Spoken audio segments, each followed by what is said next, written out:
Chicos, buenas, bienvenidos a la clase de la guía número 2 del grado séptimo. Para esta clase vamos a hablar sobre los modelos atómicos.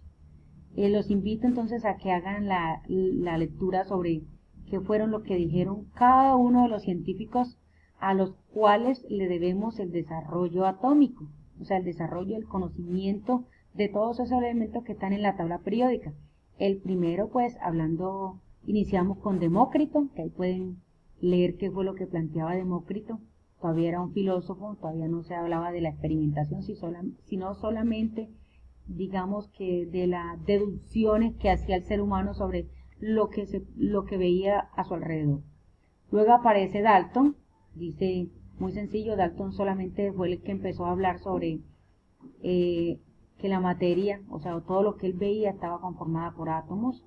Ahí dio esos postulados que ustedes van a leer muy atentamente. Luego está Thomson. En el dibujo también les muestra a Thomson. Thomson, entonces él decía, bueno, yo además de lo que dijo Dalton, le anexo otra cosita. Es que yo creo que además de que esas partículas, de que se llame átomo, dentro debe tener algo. Entonces empezaron a hablar de las partículas positivas y negativas.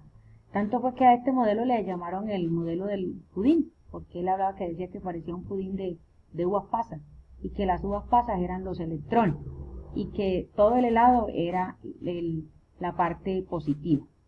Entonces esta parte sí tienen que hacer la lectura. Luego aparece el señor Rutherford.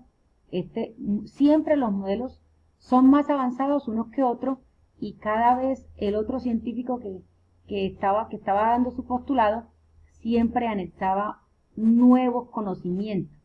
Entonces Rutherford ya dijo, no, yo estoy de acuerdo con lo que dijo Dalton, con lo que dijo Thomson, pero también anexo que eso no puede estar así como de esa manera, sino que vamos a hablar de un núcleo.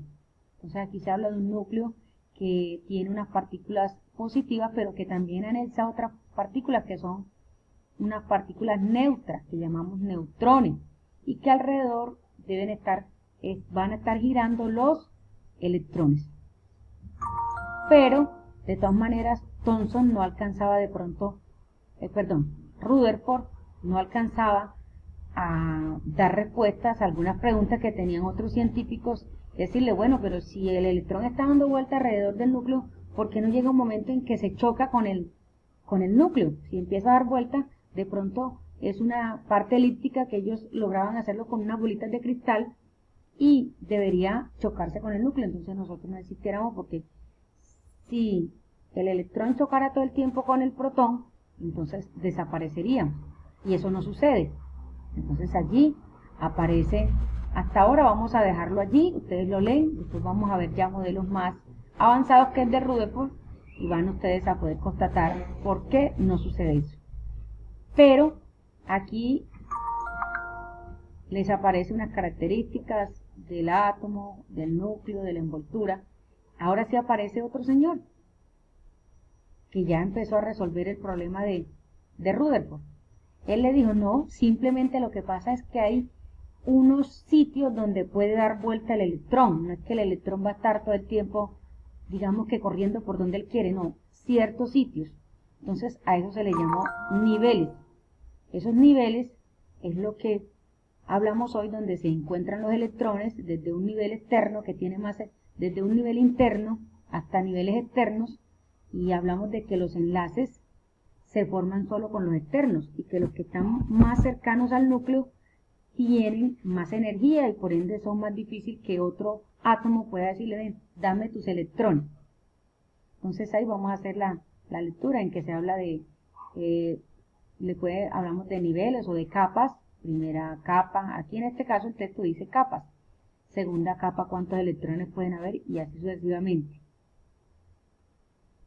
En la ejercitación ¿qué van a hacer aquí? Ustedes van a completar, según la lectura qué fue lo que dijo Thomson, qué palabras pueden estar en estas dos líneas. Lo mismo es aquí, según el modelo de Rutherford, qué puede hacer falta. Y aquí dice, ¿cuál es la principal diferencia entre los estudios de Thomson y Rutherford? Bueno, yo les ayudé un poquito, ahí les conté, pero ya ustedes tienen que poner su apreciación personal.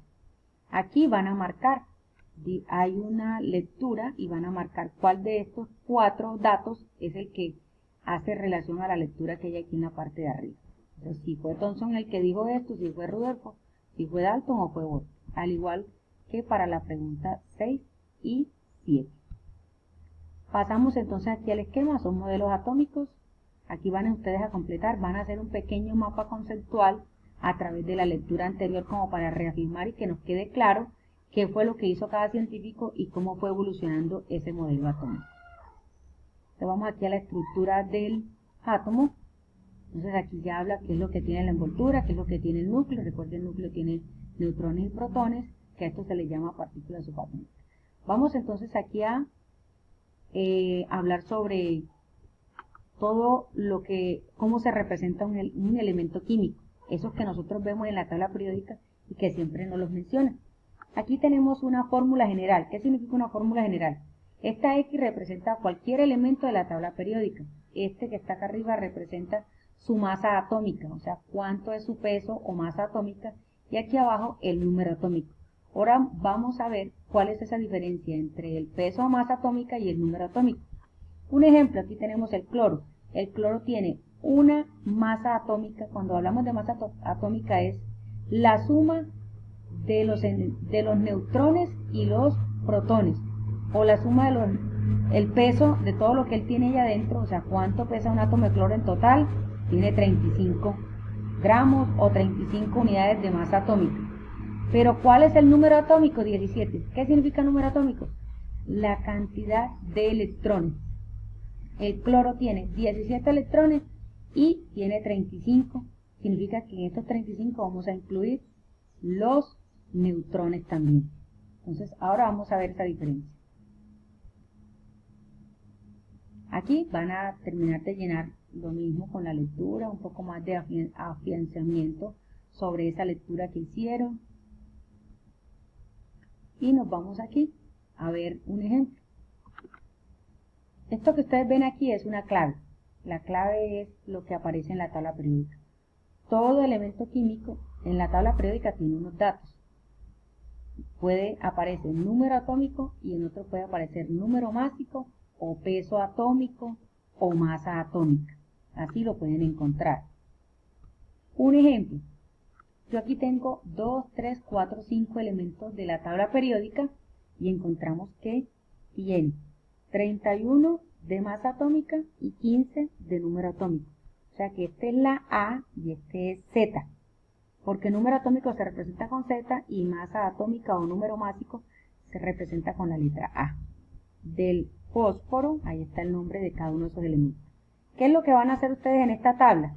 Muy sencillo. Que aquí tienen cuáles son. Aquí el número atómico, ¿cuál es? Simplemente van a buscarlo, cuál es este numerito, y lo van a colocar en cada uno de estos cuadros. El número másico también lo tiene, que es la parte superior. ¿El número de protones cuáles son? El número de protones es el mismo número atómico. ¿Queda claro? El número de protones es el mismo número atómico. O sea que el fósforo tiene ¿cuántos protones? 15. Lo mismo los electrones, también sucede lo mismo, son 15. Siempre el número de protones y número de electrones es el mismo. Ustedes se preguntarán, ¿pero por qué? Si debería ser diferente o debería haber alguna diferencia entre estos con los neutrones. No. Los electrones son tan pequeños con relación a los protones que se compara. Un electrón en tamaño podría ser un granito de arroz y un protón sería el tamaño de un estadio de fútbol. Entonces mire que la diferencia es muy, muy exagerada entre uno y otro. Entonces se tiene casi que no se tiene en cuenta la masa del electrón, sino que se pone como parámetro es la masa del protón. Entonces, si el número atómico es 15, entonces tiene 15 protones y 15 electrones. ¿Dónde está la diferencia?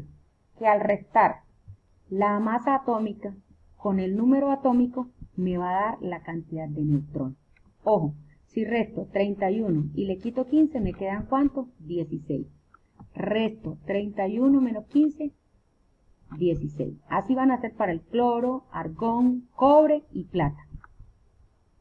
Y aquí vemos entonces el último punto y dice, en el siguiente diagrama rotula las partículas, me va a decir cómo se llaman, que eso ya lo pueden encontrar en el modelo de Rutherford, cómo se llama el azulito, cómo se llama el rojito y el verdecito.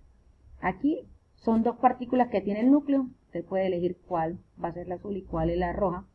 Y yo creo que no se les puede olvidar que ya sabemos cuáles son las partículas que están en los niveles.